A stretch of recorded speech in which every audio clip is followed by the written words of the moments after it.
Was I just watching Shane Dawson or was I watching Oprah? Because I can't tell the difference anymore. I don't know how I'm going to unpack what I just watched because this family of Jake Paul thing in the inside of the mind of Jake Paul, oh, it was so much. Honestly, watching this whole thing, I just felt tears coming into my eyes the whole time because what Shane has showed us in this episode is just so sad. It's sad. And I think for me, I can relate to a lot of what was talked about in so many different ways, both in my personal life and watching other people that I've known. So this one really hit me. I have never really been a fan of the Paul family, but I see things from a very different perspective now, and I'm curious to see what else is going to happen. Okay. We gotta keep it together for this. Alright, before I get into what I have to say about what we saw in the family of Jake Paul, I do want to say that we're only seeing the clips of videos that Shane wants us to see, and it's not the full picture. I know Shane is trying his best to give us the full picture of everything, and I so appreciate that, but I also want to acknowledge that we're seeing very specific clips that he has chosen to kind of paint a story of what's going on, and it may not be the story of how everybody sees what was going on. And I really think it's important that we acknowledge that we have not spoken through this series to anybody from the Paul family. We have not heard a single word from their mouths about what their perspective is on what's happening, what's going on behind the camera, or why they do the things that they do on camera. So we can't jump to conclusions because we haven't heard from them. You know, it's really easy when we're watching YouTube videos, and I know because I'm a watcher too, to forget that the person on the other side of the camera here is a person. They're a human being. I know that we see them on a screen and we kind of see them as portraying a character, or, you know, I'm a YouTuber. I know I pump up my personality a little bit more than it probably is in real life. So we expect that that's going on, and we kind of figure that we can comment on people. Kind of like the same way that we would comment on any other TV show where people are actors and it's a drama or a comedy or whatever, and we discuss things with our friends. And I think that's all okay, but I think it's also important to remember that these are real people with real lives, and it's easy to lose empathy for people when you see them through a screen. So let's just keep that in mind, that they are people. And while I know that it can be a very touchy subject when we're talking about mental illness and we're discussing people's personal lives, I do think it's okay for us to have opinions and form opinions and talk about things. I mean, we're social creatures. We're going to do it anyway, whether we think it's okay or not. But I don't think it's a good idea to direct anything that we're feeling at Shane Dawson, at Jake Paul, at the Paul family, or at Katie Morton for anything that they're doing, because at the end of the day, they're just expressing themselves. We're having a narrative here, and we're trying to comprehend fully what's going on for a picture that maybe we haven't gotten to see of the life of somebody who's very prominent on YouTube. So again, I think it's okay for us to express ourselves. I just don't think it's okay to express anger and hatred and nastiness and all those negative emotions that we might be feeling at other people, because we don't know them. Again, there's a screen between us and them, but the things that we say can affect them. So with that out of the way, I wanted to go right into what Logan Paul had said to Shane at the very beginning. Shane had shared some text messages that Logan had sent him, or DMs, excuse me, discussing the whole sociopath thing, and Logan had admitted that he has sociopathic tendencies. And I was like, wow, okay, there you go. I actually he gained some respect from me in that, after saying that, because I'm not somebody who has been fond of Logan Paul and the things that he's done. Granted, I don't know that much about him, but when I heard that that's what he said, I was like, all right, yeah, go Logan. I appreciate that. Now, I know that some people are going to hear that and they're going to be confused and be like, why would you cheer on a sociopath? Well, first of all, he's not a sociopath. As he said, he has sociopathic tendencies and he can't diagnose himself and I can't diagnose him. But I think I don't know. It's hard to say something like that out loud because you know you're going to get backlash for it, like no matter what. To say that you have sociopathic tendencies, most people are going to react negatively to that. And I think Logan knows that. And I think telling Shane that he could share that. I don't know. Is it all part of a manipulation or whatever? Who really knows? But I just want to give props to Logan for being honest, because being honest usually is not manipulative, and I don't really think Logan was trying to be manipulative here. I don't know. It takes a lot. Maybe it doesn't take a lot for him. I don't know. But I feel like it can take a lot to admit something about ourselves that other people can go ahead and trash us for. So I want to give respect for that. And watching this series has gotten me thinking a lot about antisocial personality disorder and the traits and things about my own history. And I've wanted to do a video, and I think after this is totally the appropriate time for me to do a video on my past with things that could be considered antisocial or sociopathic. So I'm gonna try to do that hopefully soon. Moving on, though, for me, the thing that really stuck out here when discussing Jake Paul's family is the divorce. And maybe it wasn't like a big prominent feature of the whole thing that we watched here, but it really stuck out to me because to me, I see that as a turning point for the whole family. Divorce is hard. I come from a family that was divorced, and it really shakes the foundations of everybody involved. You know, I think it's really easy during divorce to think about the children, and trust me, children, they deserve attention. It's a very hard time for children, but also it's a hard time for parents, and I think we forget that sometimes. So I just want to acknowledge that divorce is hard for everybody. It's a period of high stress. It's a period of deep loss and feelings of grief, sometimes feelings of loneliness, fear, all kinds of disgusting feelings that we don't like to feel so much come out during divorce. And I think it's really, really important that we acknowledge the way that may have affected everybody involved. And again, we haven't spoken to anybody, so they can all speak for themselves as to how that divorce has affected them in their lives.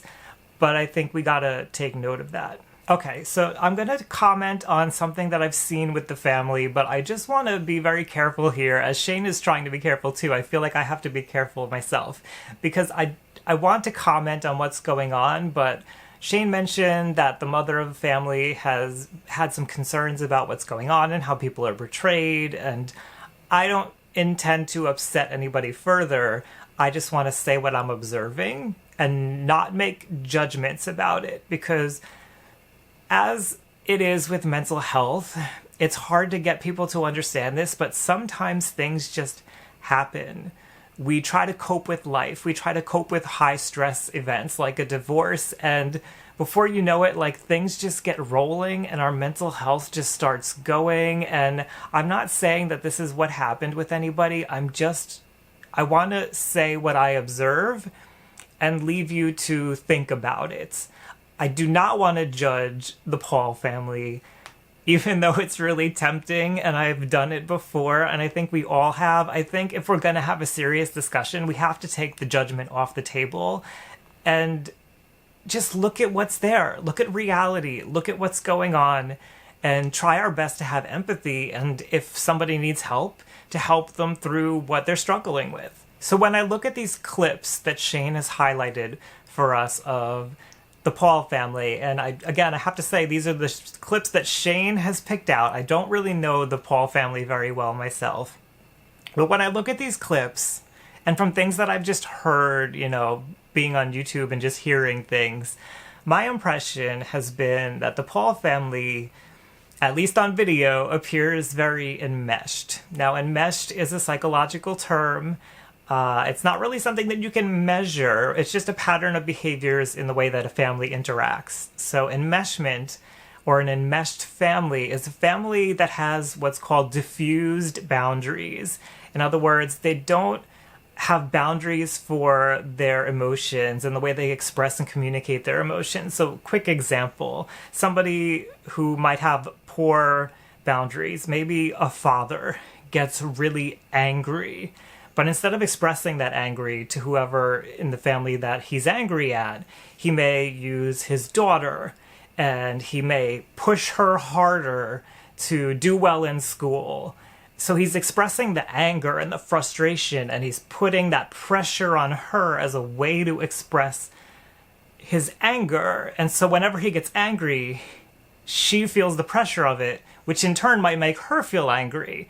And she may express that anger by beating up on her sister. And so the emotion travels from the father to the daughter to the sister, and it's like the emotion never really properly gets expressed from its origin. And this can go in all kinds of different directions and can look like a lot of different things within a family. It can be a son who gets really sad, and because he's sad and doesn't know how to express it or doesn't properly express it, maybe he just stops going to school. So he's forcing the parents now to deal with the emotion, and the parents are taking over, and maybe now they're getting sad because they feel like they failed their son or something. Or maybe they're getting angry. So again, this is not like a really structured way of looking at things, but the general idea is that the boundaries are not quite lined up right, and roles also can get very blurry in a family that's enmeshed. So you may find a mother is romanticizing her son, or... And again, I'm not commenting on the Paul family because I know that I'm trying to avoid these examples, but it's hard because they're good examples. You can see romantic interest where it's not supposed to be. You can see siblings like acting romantically towards each other. You can see parents acting romantically towards the kids. You can see kids taking care of the parents as if the parents are children. All of these kinds of things exemplify an enmeshed family. And we saw Shane making some connections on the episode that he filmed, and I just want to point out that these are Shane's connections. We don't know how the people in the family feel and if they would agree with his depiction of things, but it's the same general idea. Now, within a family, because parents are older and parents have brains that are way more well-functioning than children, parents are really responsible for setting the boundaries and structuring the family in a way that everybody can be healthy. Obviously, if there was divorce, then something wasn't working well between the Paul parents, and that's okay. It happens. Again, I'm sure it was painful for everybody involved, so I'm not trying to place blame here, but what I do want to bring attention to is it gets really easy to just blame the parents. Oh, of course it was the parents' fault, and look at what they did to their children. And I get that. You know, anybody who's had a hard time as a child, had a poor childhood, has probably thought about their parents and been like, well, it was because my mom did this and my dad did this, and if this didn't happen, then I wouldn't have turned out this way. And that's valid. I'm not saying that can be very correct in a lot of situations. But I think there's a component that often gets missing when we talk about divorce and parents and all of this. And usually I think it's a trauma component, because I believe that trauma often gets passed down because we don't learn how to deal with trauma, and trauma is scary to deal with in the first place. But we often forget that parents may also be dealing with their own difficulties in life, and they may have grown up into parents before they were ever totally ready and really responsible and understood how to be a parent, because there's no instruction manual on how to be a parent. And I guess what I'm really trying to say here is, like, we can't just blame the parents, because the parents may have had parents who didn't raise them very well, and their parents, and like, it can just keep going and going and going. And this is why I mentioned trauma, and, you know, Katie mentioned trauma in the last episode, because trauma has a way of getting passed down through things like an enmeshed family, because nobody in the family has had an outside source to help them and teach them. And I guess what I'm really trying to say here is, like, we can't just blame the parent. So I'm going to caution here again. We don't know what's going on with the Paul family. We do not know if trauma is involved at all. I know they mentioned that the father has been in a military background, so that's one area where trauma can happen. Trauma can happen in many different ways, but that just kind of strikes me off the bat, like, okay, could have happened. But trauma can also happen in ways that we maybe accept as normal, which we shouldn't accept as normal. You know, a lot of people think it's okay to punish your children in certain ways, and we have learned through studies that it's not okay to punish your children that ways, and then that can lead to trauma because children don't have the ability to cope the way that adults do. So when adults treat children as if they are adults, you might be traumatizing them. And this all goes back to that concept of the enmeshed family and not really having proper roles set up and a full comprehension of how a family can function to best raise a child to grow up to their best potential. And I do want to make a point here that it becomes very normal for a lot of families to be enmeshed. Like, we just think, oh, that's just the way my family is. That's just the way they are. That's the way that I was raised, and that's how we do things. And we never have an outside source step in and say, actually, that's not really a good idea. Actually, you're probably hurting your kids. Actually, you were probably hurting when you were a child, and now you're doing it to your kids the same way because you don't realize that there is a different way that's actually better and healthier and can lead to better outcomes. I'm going to say it again because I don't want to be misinterpreted here. I am not saying this is what's happening in the Paul family. I'm just observing what I'm seeing, describing things that it could look like, and then you're up to yourself to think about whether you think that's what's going on. Maybe it's not. Again, we haven't heard from the Paul family, so we can't jump to conclusions too early. But I like that I have the opportunity to discuss these mental health concepts because I think they're very relevant to a lot of us and we should be discussing them. All right, and another thing that I wanted to say was the whole YouTube thing and making videos is very interesting because a lot of us that are on YouTube watching YouTube videos, we are YouTubers or we're kind of friendly with YouTubers. Like, there's a whole culture around YouTube.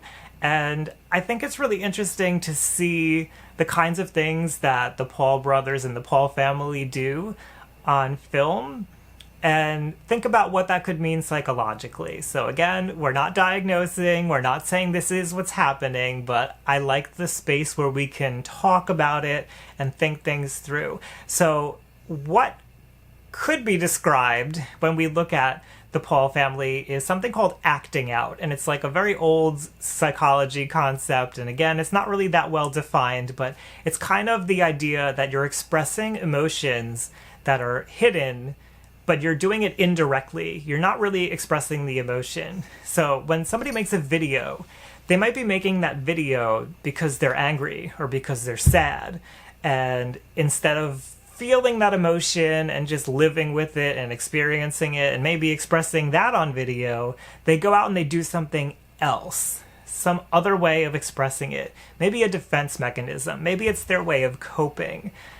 But it's never really expressing the true emotion. And I think that there's probably, there's a lot of YouTubers, period. So there's probably a lot of YouTubers that do this. When they feel something, they just put a camera in front of their face and they film themselves doing whatever it is they want to do without actually addressing the emotion. So we might call this acting out. And, as the name implies, you're kind of like acting out the emotion without actually feeling and experiencing the emotion.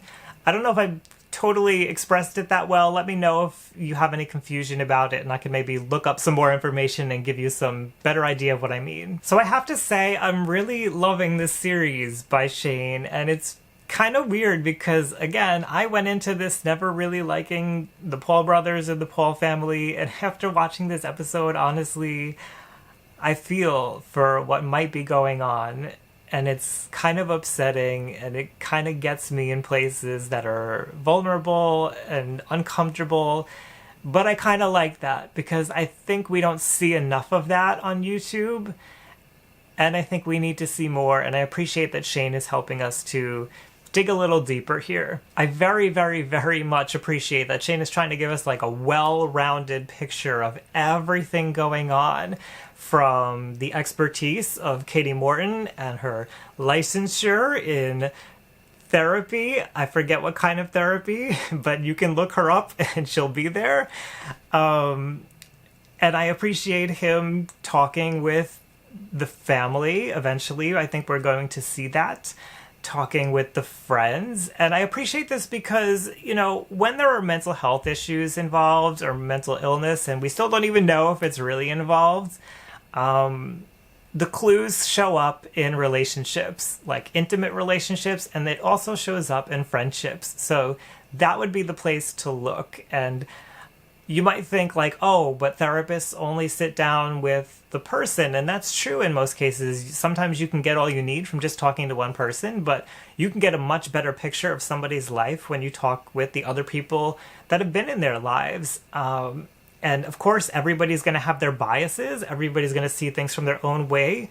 But like if we're looking at sociopaths, for example, antisocial personality disorder, you would want to know, do other people feel like they were hurt by that person? Do they feel like they were manipulated? Do they feel like they have been somehow criminally violated? Obviously, the law would be a good place to look for that. Because if they don't, then that's important information that we need to know. So I just appreciate that Shane is trying to like look at everything here, and I know eventually we will get to talking with the family and with Jake himself, and I look so forward to that because I can only imagine what we're going to find out. This was a really heavy episode, and I just want to know what you think about everything. How have you felt about this? Do you feel like you can relate a little bit more to the Paul situation? I know I can. What do you think? Let me know in the comments.